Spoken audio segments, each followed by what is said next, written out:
Hey guys, what's up? It's Evan from Coaster Evolution. I hope you're all having a wonderful day. Today I'm going to be doing a brand new video on an amusement park ranking of King's Dominion. So I really love statistics and analytics, so this is kind of how I'm going to structure all my park review videos. And then as I rank more and rate more parks, then we'll be able to compare them with each other. So I've developed 10 metrics that are the most important to me when visiting an amusement park. You know, yours might not be the same. You might care more about the water park, or you might care about season pass benefits and whatnot, but these are the 10 metrics that I've developed. And those are the coasters, how good's the coaster lineup, you know, are there elite coasters, is it a deep lineup, we've got ride ops, are the dispatches good, reliable rides, capacities, are they running multiple trains, the overall experience, which is like combining everything, the overall feeling about the park after you leave. You know, do you want to come back and revisit?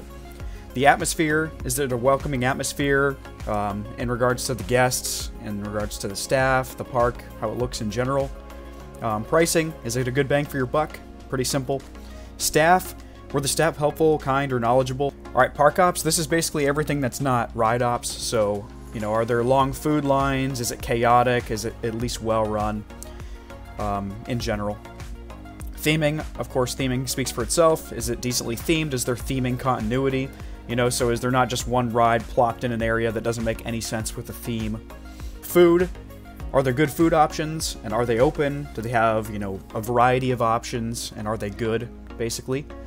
And cleanliness, is the park clean? Is it well landscaped? So those are the 10 categories that I have developed. I also made a base matrix just so it can make more sense as to why I'm ranking them in a certain range. So you can pause the video or whatever and read this if you want to. I'm not going to go over all of them, but just so it makes more sense and helps out with ranking if you or I don't know how to rate them. So let's get started here. We're first going to start over here in this gray column where I'm going to count up the number of rides within each category based on my tier list video. So if you haven't seen my King's Dominion tier list video, I recommend going back and checking that out. But I'm just going to fill in the numbers from what I developed in that video. So for King's Dominion, I determined there were 2 coasters that were elite or greater. Elite or super elite. There was 1 great coaster. There were 4 good ones. 3 meh ones. And 3 that were kind of bad. So then this percentage here just shows which, you know, what percent of the coasters there are elite, what percent of coasters are bad, and whatnot. So having 15% elite coasters and 2 elite coasters in the park is awesome. But there are a lot of very mediocre rides. The lineup isn't very deep here at King's Dominion. Because they have 2 elite coasters, it's automatically going to be at least a 7 out of 10. So these ratings are out of 10 also, by the way. So it'll be at least a 7 out of 10. Because Twisted Timbers and I-305 are so elite, I'm going to give it a 7.5 out of 10. But King's Dominion, I think, really could use a couple more newer rides to round off their lineup. Once they get that volcano replacement, I think it'll, you know, help the park incredibly. Now on to ride ops. For ride ops, they were probably a little bit above average, I would say, 7 out of 10. The dispatches were pretty good. They did seem a little understaffed, and they were working pretty quick, despite that, while I was there, which is really good. I think everything was running at least 2 trains, except for I-305. I-305 was running 1 train. And then the first time I visited King's Dominion, I-305 was down the whole day, so I didn't get to ride it. So that was unfortunate, but so that's going to have me knock them down a couple of points. But in my experience, you know, they had above average dispatches and ride ops. You know, so it's not like Kings Island level ride ops, but definitely above average. You know, better than most Six Flags parks I've been to, better than a lot of SeaWorld parks from what I've heard. Overall experience, I'm going to say that for the end so I don't spoil anything else for these rankings of the next few categories. Atmosphere, for atmosphere, it was really an awesome atmosphere. I loved it. I'm going to give it an 8.5 out of 10, just because it was definitely above average. I loved how the park looked, how it felt. The guests were great, a lot of families there. It wasn't very crowded when I was there because I was there during on a weekday. Yeah, the atmosphere was great. It feels like a mini Kings Island. It seems well themed. The park was clean and whatnot, so that was great. So that kind of feeds into pricing too. For pricing, I'm going to say 8 out of 10. Definitely worth your money. It's not too expensive to come here. You know, I haven't looked at prices of tickets, but it's probably like probably similar to Kings Island, like $50 for a ticket, which I think is pretty reasonable for Cedar Fair parks. Especially considering there's 2 elite rides here, definitely worth your money. Now on to staff and park pride. They did pretty well, I think. Definitely above average for most parks. The staff there were great while I was there. I would give it an 8 out of 10. You know, nothing crazy above and beyond, but, you know, really solid overall. That's kind of been the theme of Kings Dominion so far, is that, you know, it's very well run. They have a couple really good rides that carry the lineup. Then that feeds into operations. So park operations, 9 out of 10. Really incredible stuff from what I've seen. The only reason I'm not giving it a 10 is because the Twisted Timbers lockers always break down. They're not working, and the staff don't seem to be able to fix it. So a lot of times you got to wait a long time to get your personal belongings out of the locker by Twisted Timbers. And also I-305 being down, which I know is not necessarily their fault, but, you know, it goes into my experience at the park. Theming, this is probably where Kings Dominion could probably improve the most. I'm going to give them a 6. You know, they're above average. They're above, like, pretty much every Six Flags park for the most part. The new Jungle Expedition area is a huge step up. I think that kind of carries this park. I think the Candy Apple Grove is a nice looking area too. It's not, you know, super well themed, but it's pretty good overall. I think those are really the only 2 areas that are themed in the park, other than International Street, obviously. So they could work on the theming a little bit. It seems like Jungle Expedition was like a prototype for Cedar Fair and their new themed areas.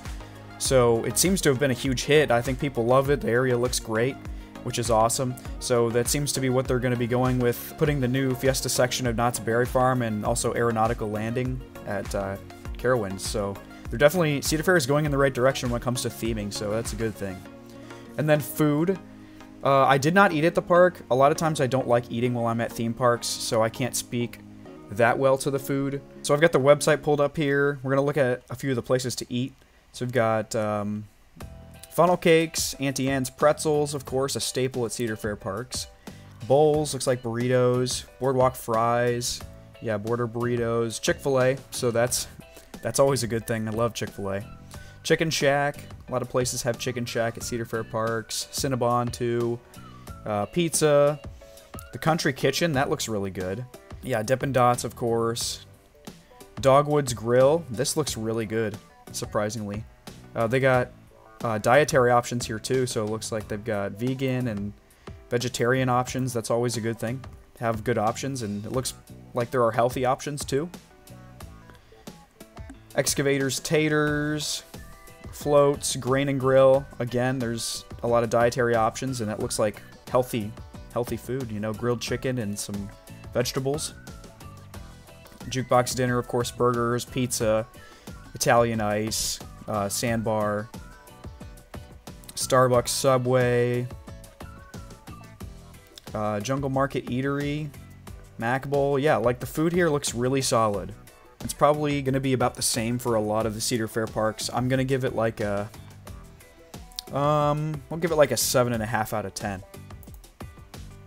You know, they don't have anything like too specialty or whatever. It's a lot of similar stuff from park to park. But they do have healthy options. I don't think a lot of them were open when I was there, just because it was a really slow Tuesday in the summer and it was really hot. But, you know, they do have a lot of food options, and the food looks pretty good. And finally, Cleanliness and Landscaping. The park looks awesome. It looks great. Let's get rid of these decimals here. Yeah, the park looks great. It's no Busch Gardens Williamsburg, which is why it's not, you know, rated any higher, but it is pretty good overall when it comes to landscaping, and there wasn't anything that stuck out to me cleanliness-wise. So, again, above average. And finally, my overall experience at Kings Dominion. The overall verdict, it's a great park. I highly recommend visiting, especially for the 2 elite coasters, Twisted Timbers and I-305. I'm going to give it a 9.5 out of 10. And the only reason my experience wasn't a 10 out of 10 was just because I-305 was closed one of the days I was there. But other than that, you know, I had a fantastic experience at the park. You know, not much could have gone better. Got a lot of rides on. And also on Twisted Timbers when we were on it, it was a station wait and there was no one in our row, so the ride ops let us ride it like 3 or 4 times before getting off, which is really nice because that queue is so long on that ride. Alright, so jumping over here to the King's Dominion map, I'm going to map out a plan of attack of what I would recommend for how to get all the credits as soon as possible when you visit King's Dominion, based on my experience. Of course, you might have a different experience, you might have a different opinion, and that's fine. But this is what I would do. I would absolutely prioritize going over here to the left towards Flight of Fear and I-305 first. So, what you would do, you'd come in through International Street, go left, cut through Planet Snoopy, go through the new Jungle Expedition area, maybe hit up Toombeely if it's not a long line, right at Rope Drop, and then make your way over towards Flight of Fear and I-305. So, Flight of Fear is probably going to have the longest line in the park. They have pretty slow dispatches, the capacity is pretty poor, and the GP love Flight of Fear. So I'd recommend doing it early if you're trying to get all the credits. And I-305, from my experience, can be down, so if it's up and running, absolutely prioritize going and getting this credit first. So after you hit Flight of Fear and I-305, you can do Anaconda if you want. It's going to be a walk-on the whole day, probably, just because people know to avoid it. After Anaconda, and after you clear out this area, maybe hit up Backlot Stunt Coaster. By that time, it's probably going to be around lunchtime or a little bit before, so you still might be there before the lunch rush. And then you got to back way out. We got lost a couple times because you had to get back way out of this area. And then what I would recommend is head over towards Twisted Timbers, because those are really the only 2 main areas for roller coasters. So head over towards Twisted Timbers, and then when you're over here, hit up Racer 75. Has pretty good capacity. If it's crowded, they'll probably be running both trains. And then Apple Zapple. This one might be a longer wait just because it's a low capacity Wild Mouse. And of course Twisted Timbers. Or I would do Twisted Timbers before these other 2 just to prioritize getting the elite credit out of the way. And making sure you get that one. So Twisted Timbers, and after that, I would just make the way over to Grizzly. And I like this route a lot just because Grizzly gives me a headache. It was so rough when we rode it. So doing it towards the end of the day is not a bad idea. Grizzly, and then after Grizzly, kind of just making our way around back towards the Eiffel Tower, and then completing the circle, and doing Dominator. Well, Dominator's over this way. And then doing Dominator. I think it's important to hit up Dominator towards the end of your day. Resist the temptation of doing it first thing, just because it's a high-capacity B&M. A lot of people rush to it first thing in the morning, too. So it's not going to have that long of a line, regardless of when you do it. Just to summarize, I would go over back to I-305 and Flight of Fear first, hit up this section of the park, Toombeely, Reptilian, and then make your way over towards Twisted Timbers and Apple Zapple and Racer 75 and Grizzly, and then make your way back to Dominator. This has proved, very efficient, and it's worked out really well. We were able to get all the credits on a pretty slow day. We got all the credits in about 3 hours, so it was pretty awesome. And King's Dominion is definitely a park you can do in one day. If you have a full day here, you can easily get all the credits and get plenty of re-rides on I-305 and Twisted Timbers. Another thing to note is they have a lot of room to expand in this park, so, back where Volcano used to be, let me get a different color just so I can highlight some stuff. Let's pick out green. So back where Volcano used to be, we got a lot of space over here, and we got plenty of space, back here by Twisted Timbers, over behind Grizzly, behind the Grand Prix Raceway, and a ton of space over here. I know this is probably a backstage area, but there's a lot of space in this park still to expand. And even back behind Soak City here. Soak City's kind of it's in a really weird spot. It's weird you have to walk through the park to get to Soak City. Just a side note. Also, another strategy is if you're just trying to get the best credits and you don't necessarily care about getting all the credits as quick as possible, it's definitely not a bad idea to go towards the back and do Twisted Timbers first. Let me move my camera. Do Twisted Timbers first, and then do Apple Zapple, a couple low-capacity rides. Because Twisted Timbers can get definitely a long line, especially if you're there on a weekend. Whereas I-305 generally, from my experience and what I've heard from others, it usually doesn't have that long of a line because the GP don't like it. They think it's too intense. So doing Twisted Timbers and getting the coasters out of this area done, early and then making your way over to I-305 and Flight of Fear later is not a bad idea. Although I just like going left first because Toonbeely, Reptilian, and Flight of Fear are relatively low capacity, whereas there's only a couple over here that have any capacity concerns. And they were dispatching at Twisted Timbers surprisingly quickly, whereas I-305 was only running one train while I was there. So in summary, King's Dominion is a really good Cedar Fair park. It has 2 elite roller coasters, making it so worth it to come to this park. It's definitely a bucket list park for a lot of people. And I-305 and Twisted Timbers, you know, that totally shook up my top 5. They do everything average or above average, so it's a really solidly run park. You know, I got everything rated above a 7, and theming is the only thing they could improve on, but they did a lot better with the Jungle Expedition area. So, overall, it's a 79, a score of 79 out of 100, or an average of 7.9 out of 10. So, in summary, it's a great park, highly recommended.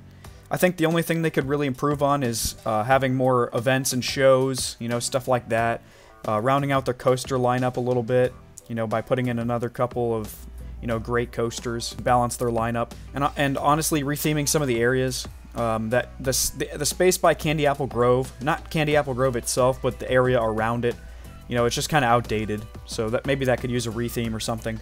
But overall, great Cedar Fair Park. Anyways, that's all I have for this video. I hope you guys enjoyed. Make sure to subscribe and like for more coaster content coming your way soon. This is Evan signing off.